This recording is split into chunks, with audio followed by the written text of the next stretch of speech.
Il était une fois un riche marchand qui avait 3 filles. La plus jeune des filles s'appelait Beauty. Les sœurs ne l'aimaient pas car elle était la préférée de tout le monde. Un jour, le père allait se rendre en ville et demanda à ses filles quoi apporter en cadeau.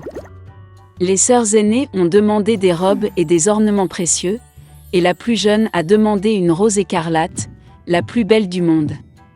Le marchand est devenu réfléchi, mais a promis qu'il ferait tout son possible pour trouver une telle fleur. Et prenez la route. Le père a rapidement trouvé des cadeaux pour les filles aînées, mais pour les plus jeunes, il ne pouvait pas les trouver. Chaque rose que le marchand rencontrait sur son chemin était plus belle que la précédente. Partout où il regardait. Et puis la route l'a conduit dans une forêt dense. Il faisait très sombre et froid là-bas. Soudain, des lumières sont apparues au loin. En approchant, le marchand aperçut un immense château ancien, tout en or et diamants. En entrant dans sa porte, il entra dans une salle pleine de joyaux. Il a vu qu'il y avait une table au milieu de la salle, et qu'il n'y avait pas de vaisselle dessus, et que tous les plats étaient en argent et en or. Mais le château était vide, il n'y avait personne. Le marchand pensait que le propriétaire viendrait probablement d'une minute à l'autre. Il a attendu 1 heure, 2, 3, personne ne s'est présenté. Le marchand ne put résister et s'assit à table.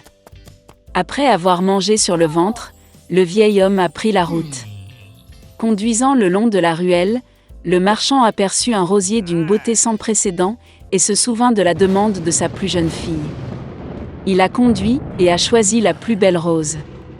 Au même moment, la foudre a éclaté, le tonnerre a frappé, il y a eu un rugissement, et il s'est levé, comme hors du sol, devant le marchand et non pas une bête ou un homme, mais une sorte de monstre, terrible et poilu.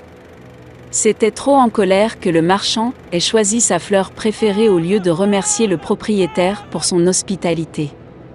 Le vieil homme était très effrayé et a dit qu'il ferait n'importe quoi, tant qu'il ne le tuerait pas.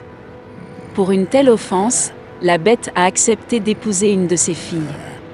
Mais seulement celle qui veut venir elle-même, par amour pour son père. Et si aucun ne vient, alors la mort du marchand.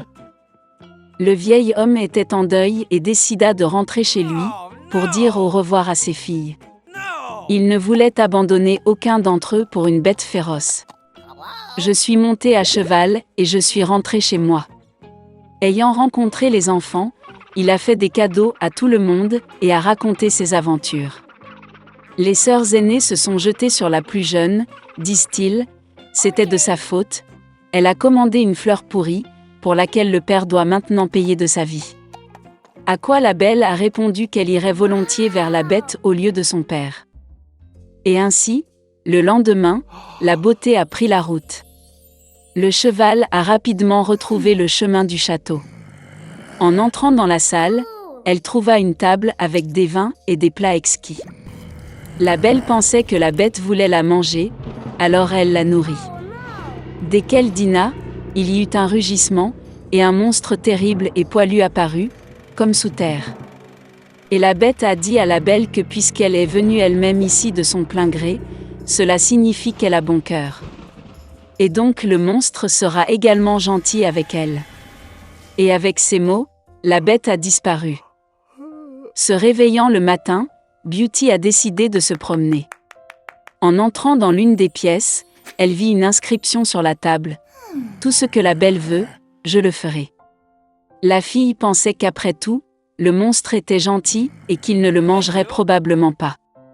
Ils ont donc vécu longtemps, la bête a très bien traité la beauté et a comblé tous ses désirs. Un jour, la fille a rêvé que son père était malade. Elle voulait vraiment lui rendre visite. La belle a demandé en larmes à la bête de la laisser partir, et a promis qu'elle reviendrait certainement. Le monstre a répondu qu'elle était libre et qu'elle pouvait revenir quand elle le voulait. Le lendemain, Beauty a enfilé ses vêtements les plus chers et s'est rendue chez son père. Il était très heureux de voir sa fille saine et sauve. Ses sœurs accoururent et virent qu'elle était devenue encore plus belle, et même habillée en reine. Une semaine plus tard, La Belle a rêvé que la bête était allongée sur l'herbe dans le parc et mourait. Elle s'est réveillée avec horreur et a décidé de revenir d'urgence et de le guérir. Quand la fille s'est approchée du château, elle a vu le corps sans vie de la bête sur l'herbe. Son cœur se brisait de pitié. La beauté se précipita vers lui avec des larmes et l'embrassa. Et au même moment, la foudre a éclaté, le tonnerre a frappé, tout le château était illuminé d'une lumière vive et de la musique jouait partout. Le monstre disparut, et à sa place le prince le plus charmant gisait sur l'herbe. Il a dit à Beauty que cette fée maléfique l'avait ensorcelé et l'avait transformé en monstre jusqu'à ce qu'une belle jeune fille tombe amoureuse de lui et veuille se marier. La beauté lui tendit la main, et ils allèrent au château. Le lendemain, la belle et le prince se sont mariés, et ont guéri heureux pour toujours. C'est ainsi qu'un bon cœur peut briser un mauvais sort. Dans un royaume plein de bonheur et de joie vivait un roi et une reine. Ils rêvaient d'une seule chose, avoir un enfant. Quand ils avaient déjà perdu tout espoir, leur fille est née. Elle était très douce et belle. À cette occasion, une grande fête a été organisée, et de nombreux invités ont été invités au palais, parmi lesquels de bonnes sorcières.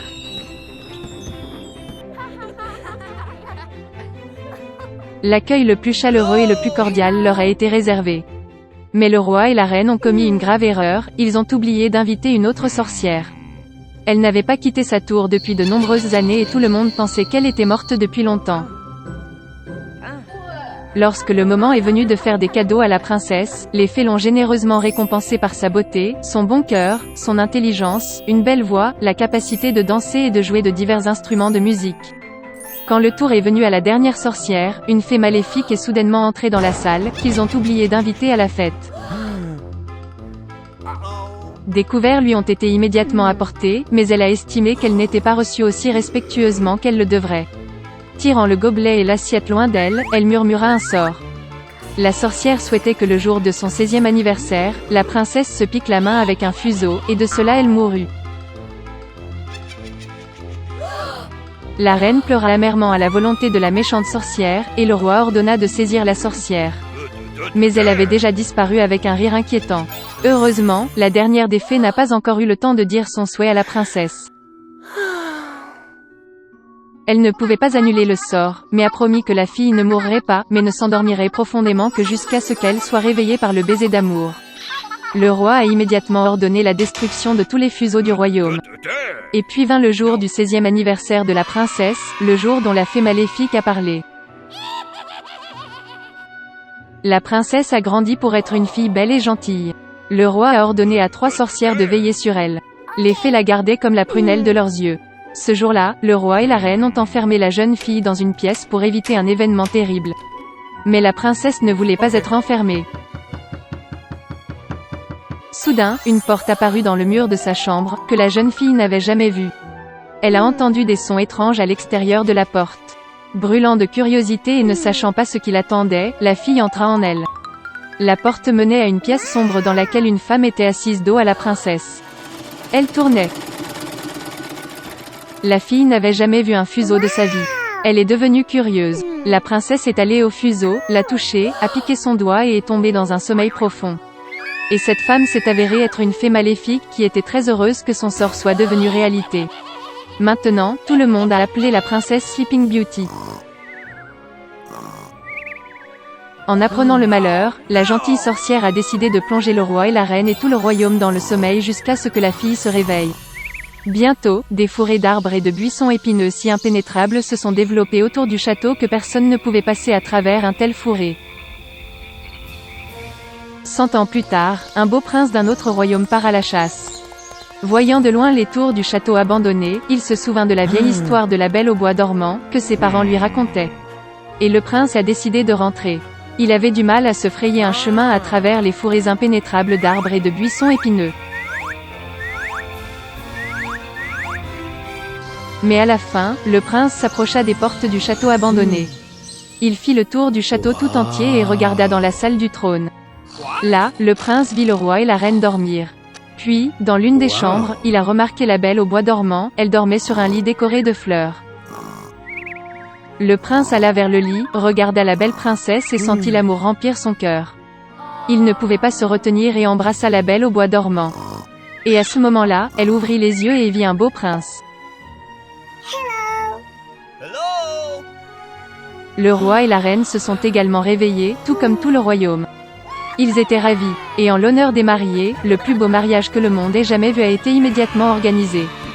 Depuis, ils ont vécu heureux pour toujours.